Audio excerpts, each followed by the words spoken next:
और mentally retarded बच्चे क्या एक ही बात होती है? क्या जितने भी बच्चे ऑटिस्टिक डायग्नोस होते हैं वो सारे के सारे मेंटली रिटार्टेड भी होते हैं? क्या ऑटिस्टिक बच्चों का आईक्यू कम होता है? क्या ऑटिज्म अगर अनट्रीटेड रह जाए तो वो मेंटल रिटार्डेशन में कन्वर्ट हो जाता है? क्या पुराने जमाने में जब ऑटिज्म के बारे में ज्यादा अवेयरनेस नहीं थी तो सारे बच्चे मेंटली रिटार्डेड कंसीडर कर लिए जाते थे? ये सारे के सारे सवाल हैं सुमैया के। तो इन सारे सवालों का जवाब देंगे इस वीडियो में। अगर आपको टॉपिक पसंद आ गया तो फटाफट से लाइक के बटन को हिट कर दीजिए, चैनल को सब्सक्राइब कीजिए, लाइक कीजिए, शेयर कीजिए, पूरी दुनिया में फैला दीजिए। मुझसे कंसल्ट करने के लिए 8168790299 डायल कर सकते हैं, +91 लगा लें अगर आप इंडिया के बाहर से कंसल्ट करने वाले हैं। सो बात करते हैं ऑटिस्टिक और मेंटली रिटार्डेड बच्चे। देखिए, एक होता है कोरिलेट और एक होता है फंडामेंटल चीजें। सो बेसिकली क्या होता है कि जो ऑटिस्टिक बच्चे होते हैं या एडीएचडी बच्चे होते हैं उन बच्चों में आईक्यू की कोई प्रॉब्लम नहीं होती। बेसिकली वो यूज नहीं करते हैं अपने इंटेलेक्ट को। इंटेलेक्ट बहुत सारा होता है उनके अंदर, रादर कई बार हाई फंक्शनिंग होते हैं इनमें बच्चे। सो वो तो एक्सेप्शनली यानी जीनियस होते हैं वो बच्चे, लेकिन अपने आईक्यू को वो यूज नहीं करते हैं क्योंकि फोकस, अटेंशन, आई कांटेक्ट और इन्वॉल्वमेंट नहीं होता। ऑब्जर्वेशन देना बंद कर देते हैं। लेकिन जो मेंटली रिटार्डेड बच्चे होते हैं, कहते हैं ना कि उनमें कोई जीन क्रोमोसोमल डिफेक्ट होता है या कोई डिसऑर्डर होता है या कोई सिंड्रोम होता है, कोई ना कोई ऐसी हिस्ट्री होती है। जैसे डाउन सिंड्रोम बच्चे होते हैं, एंगलमैन सिंड्रोम होता है, उसके साथ कई सारे डॉफर-स्टीवर्ट सिंड्रोम होता है। बहुत सारे सिंड्रोम्स ऐसे होते हैं जिन सिंड्रोम्स की वजह से ये सारी की सारी प्रॉब्लम्स आती हैं।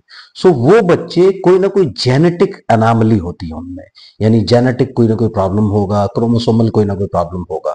लेकिन जो ऑटिस्टिक बच्चे होते हैं उनमें मैक्सिमम बच्चों में कोई ऐसा क्रोमोसोमल डिफेक्ट नहीं होता। आप टेस्ट भी करवाते हैं और ना ही कोई ऐसा मेडिकल डिफेक्ट होता है, ना ही रेडियोलॉजिकल अगर आप उनकी एग्जामिनेशन ले लें यानी एमआरआई टेस्ट कराएं, सीटी स्कैन कराएं, बाकी लैब टेस्ट कराएं, वो सब चीजें भी उनकी सब चीजें नॉर्मल नजर आती है। हियरिंग टेस्ट कराएंगे तो वो भी नॉर्मल निकल के आएगा। सो बेसिकली क्या होता है कि उनमें कोई ऐसा डिजीज नहीं होता, it is a simple disorder. यानी अगर आप देखें कि पहले जो ऑटिज्म, क्लासिकल ऑटिज्म होता था वो भी एस्पर्जर सिंड्रोम के नाम से सामने आता था। अब बाद में क्या हुआ कि कई सारी चीजें हुई, उसे उस पर्टिकुलर नाम से हटा दिया, अब एक एएसडी करके टर्म दे दिया, उसमें काफी सारे डिसऑर्डर्स को कवर कर लिया जाता है। लेकिन आप ये मान के चले जितने भी ट्रू ऑटिस्टिक बच्चे हैं, दो तरह का ऑटिज्म होता है, fake autism and true autism. True autism means classical autism. वो सारे के सारे बच्चे स्टार्टिंग से ऑटिस्टिक होते हैं, उनकी सोशल स्माइल भी नहीं होती, उनकी इन्वॉल्वमेंट भी नहीं होती, उनमें कभी आप देखेंगे कभी वो बच्चे आपसे रिलेट करते ही नहीं थे। हाँ, उनके जो मोटर माइलस्टोन्स होते हैं, टाइम पर बैठना, टाइम पर चलना, ये सब चीजें नॉर्मल हो सकती हैं, लेकिन बाकी सारी की सारी चीजें, cognitive development, communication development, emotional development, social development, इन सब में प्रॉब्लम रहेगा, स्टार्टिंग से ही प्रॉब्लम रहेगा। आप पहले दिन से भी ये नहीं कह सकते हिस्ट्री में कि ये बच्चा कभी नॉर्मल हुआ करता था, यानी आपका। लेकिन लेकिन इसका मतलब ये नहीं कि उनका इंटेलेक्ट नहीं है, उनका इंटेलेक्ट है, but they prefer to be in their own world. So इसी तरह से दूसरे बच्चे जो वर्चुअली ऑटिस्टिक होते हैं वो बड़ा हाई आईक्यू होता है उनका, उनकी कोई प्रॉब्लम ऐसी नहीं होती, they are very intelligent, but they don't wish to relate, क्योंकि वो अपना वर्ल्ड बाद में बना लेते हैं, इमेजिनरी वर्ल्ड बना लेते हैं, और अपना जो माइंड होता है उसमें कॉन्शियस से सब कॉन्शियस की तरफ चले जाते हैं, और उसकी वजह से अटेंशन, फोकस, आई कॉन्टेक्ट, ये सब चीजें डिस्टर्ब हो जाती है, या फिर वो देना नहीं चाहते। इसमें एक विलफुल विड्रॉल भी आ जाता है समटाइम्स। तो ये सारी की सारी चीजें होती है, यानी ऐसा नहीं होता जैसे आप मान लीजिए आपके पास कोई पर्टिकुलर चीज है, किसी आप किसी लॉक को खोलना चाहते हैं, उसकी की आपने कहीं छुपा के रख दिया, आप भूल गए आपने कहाँ रखा है, तो एक्सरसाइज के बाद आप उस की को ढूंढ पाते हैं। इसी तरह से वर्चुअल ऑटिज्म वाले बच्चे जो होते हैं उनकी जो की होती है वो कहीं रख के भूल जाते हैं। जब हम उन्हें एक्टिविटीज करवाते हैं, उन्हें इन्वॉल्व करने की कोशिश करते हैं, अल्टीमेटली उनके पास वो सोशल, कम्युनिकेशन और इमोशनल की आ जाती है, वो नॉर्मल प्रोग्रेस करना शुरू कर देते हैं। जबकि क्लासिकल ऑटिज्म वाले बच्चे ऐसे होते हैं जो की को ऐसी जगह फेंक देते हैं जहां से निकालना ही मुश्किल हो जाता है। यानी की उनके पास भी है, इंटेलेक्ट उनका भी नॉर्मल है, बट प्रॉब्लम क्या है, they don't want to apply, they don't want to come to your world. तो ये प्रॉब्लम्स आती हैं। जबकि मेंटली रिटार्डेड बच्चे जो ना हर चीज में स्लो होंगे, हर चीज में कम होंगे, उनका मेंटल एज और उनकी जो क्रोनोलॉजिकल एज है उसमें बहुत डिफरेंस होगा। उनके साथ अगर आप कई सारे टेस्ट करने की कोशिश करेंगे, कई सारी इन्वॉल्वमेंट्स करने की कोशिश करेंगे, वो सब चीजें नहीं होंगी। यानी उन बच्चों में एक्चुअली वो चीजें हैं ही नहीं। आई मीन ऐसा वो चाह करके भी उसको अप्लाई नहीं कर पाते हैं। तो उनमें लिमिटेशंस होती है कि भाई इतना सा ही हम उनको चेंज कर सकते हैं और ऐसा करके सोशली थोड़ा सा इंडिपेंडेंट बना सकते हैं। उन्हें कुछ सेल्फ हेल्प स्किल्स सिखा सकते हैं जिससे कि वो अपनी हेल्प कर पाए, जैसे टॉयलेट ट्रेन करना या फिर अपने आप से खाना खाना, अपने आप से जूते पहनना, कपड़े पहनना, भाई इतनी चीजें ही आप उनमें कर सकते हैं।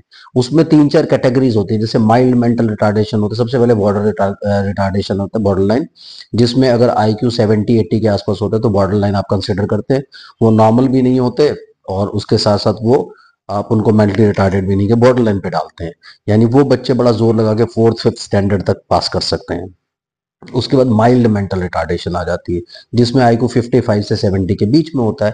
उसमें भी आपको ये देखना पड़ेगा कि ये बच्चे जो है थोड़े से स्किल्स सीख जाते हैं, यानी कुछ चीजें ये कर सकते हैं, कुछ चीजें सीख सकते हैं, इतना कुछ कर लेते हैं। उसके बाद IQ जो 40 to 55 के बीच में आता है, जिसमें आता है मॉडरेट मेंटल रिटार्डेशन। अब मॉडरेट मेंटल रिटार्डेशन में क्या होता है कि वो बच्चे बहुत जोर लगा के भी सेल्फ हेल्प स्किल नहीं सीख पाते।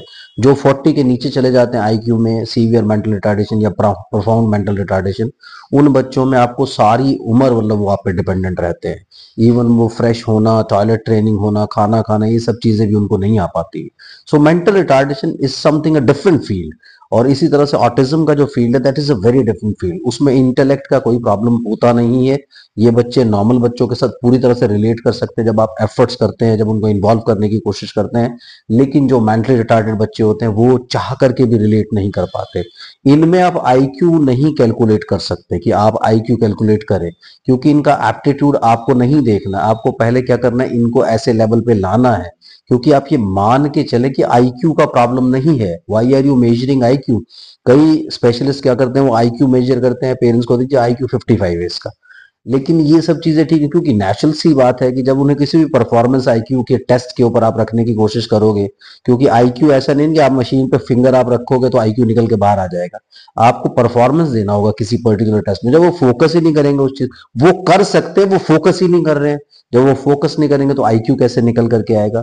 तो कई सारे स्पेशलिस्ट IQ देखने की कोशिश करते हैं, which is not a good practice, which is wrong practice.